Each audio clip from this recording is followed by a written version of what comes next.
ভারত যতই চোখ রাঙানি দিক, বাংলাদেশের মানুষ ভারতের চোখ রাঙানিতে ভয় পায় না। বাংলাদেশ সরকারকে অবশ্যই চোখে চোখ রেখে কথা বলতে হবে।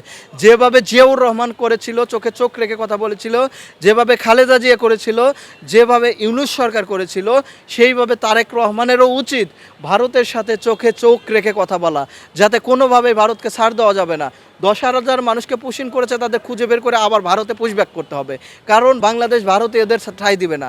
এমনিতে বাংলাদেশ রোহিঙ্গা সংকট নিয়ে অনেক সমস্যার মধ্যে আছে।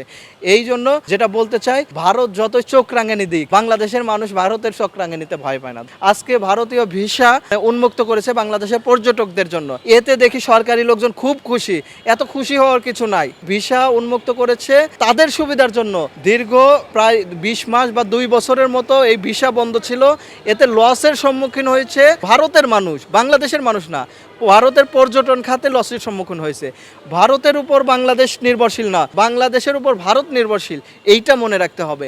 শুভেন্দু অধিকারী যেভাবে বলেছেন যে বাংলাদেশে 10,000 ভারতীয়কে তারা পুশিন করেছে, এবং বাংলাদেশের স্বরাষ্ট্রমন্ত্রীর পক্ষ থেকে বলা হচ্ছে যে বর্ডারে হত্যাকাণ্ড করা হচ্ছে চোরাচালানের কারণে। স্বরাষ্ট্রমন্ত্রী যে কথাটি বলেছে, তৎকালীন সময় স্বরাষ্ট্রমন্ত্রী, আওয়ামী লীগের স্বরাষ্ট্রমন্ত্রী একই ধরনের কথা বলেছে। এইভাবে বর্ডার কিলিংকে তারা বৈধতা দিচ্ছে, এবং স্পষ্ট ভাষায় বলতে চাই, শুভেন্দু অধিকারী যে কথা বলেছে সেটা আসলেও সত্য। আপনারা দেখেন, বিভিন্ন বর্ডার, সারা বাংলাদেশের চারপাশের বর্ডার পাহারা দেওয়া সম্ভব না, এবং বাংলাদেশের বিজেপিকে অবশ্যই আরও শক্তিশালী করতে হবে, এবং সামরিক বাহিনীকে আরও শক্তিশালী করতে হবে। যেভাবে পুশিন করা হচ্ছে, বাংলাদেশ এমনিতে রোহিঙ্গা সংকট সামাল দিয়ে উঠতে পারছে না, এখন আবার নতুন করে 30 লক্ষ ভারতীয়কে তারা বাংলাদেশে পুশিন করতে যাচ্ছে। এটা বাংলাদেশের সহ্য করার মতো ধারণ ক্ষমতা বাংলাদেশের নাই।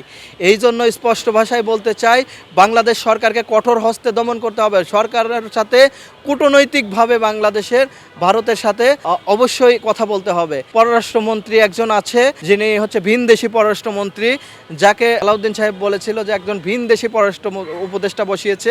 সেই ভিনদেশি পররাষ্ট্রমন্ত্রীর কার্যক্রম আমি কিছু দেখছি না। কেন ভারত বর্ডার কিলিং করছে, পুশিন করছে, সেই বিষয় নিয়ে তাকে চাপ দেওয়া হচ্ছে না।